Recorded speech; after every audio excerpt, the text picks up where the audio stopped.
చిన్నప్పటి నుంచి సిటీలోనే పెరిగాం. అసలు పల్లెటూరు చూసుండవు. పండగ చేసుకుంటున్నావా? అమ్మ కూడా వచ్చి ఉంటే నిజంగా పండగలాగే ఉండేది.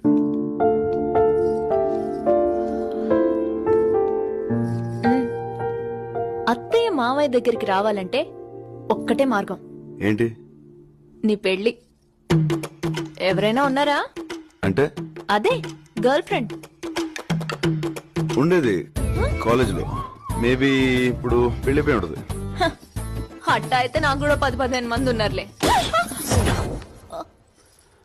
అదే సారీ, 10-15 మంది వెంట పడ్డారని. ఇప్పుడు ఎవరు లేరా?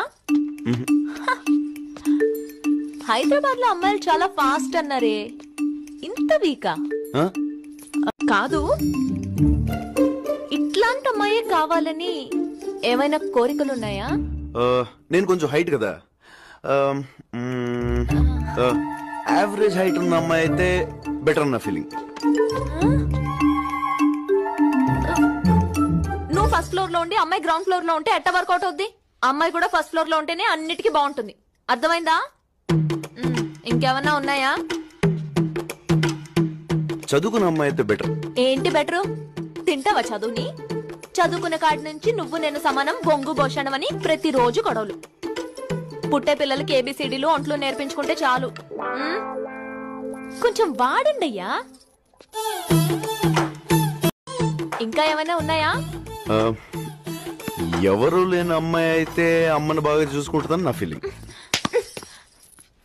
సంక నాకిపోతావు. ఎవరు లేని అమ్మాయి అయితే నీకు కూడా ఎవరు లేకుంటే బాగుండు అనుకుంటుంది. అదే అందరి మధ్యలో పెరిగిన అమ్మాయి అయితే ప్రేమలు విలువలు తెలిసి నిన్ను మీ అమ్మని బాగా చూసుకుంటుంది. పెళ్ళంటే జీవితంలో ఒకేసారి వచ్చేది. ఒక్క ఛాన్స్ ఇస్తే జీవితాంతం ఇక్కడ పెట్టుకుని చూసుకునే మనిషి దొరకాలి. కరెక్ట్ గా చెప్పానా? అది సరే, పెళ్లి చేసుకోవచ్చు. లైఫ్ చాలా బాగుంటుంది. లైఫ్ అండి, ఫోటోగ్రాఫర్స్, వీడియోగ్రాఫర్స్, కొరియోగ్రాఫర్స్, వంటకు వాళ్ళు, డెకరేషన్ వాళ్ళు, వంట చూసే వాళ్ళు, ఇలాంటి లైఫ్ చాలా బాగుంటుంది. పెళ్లి చేసుకోండి.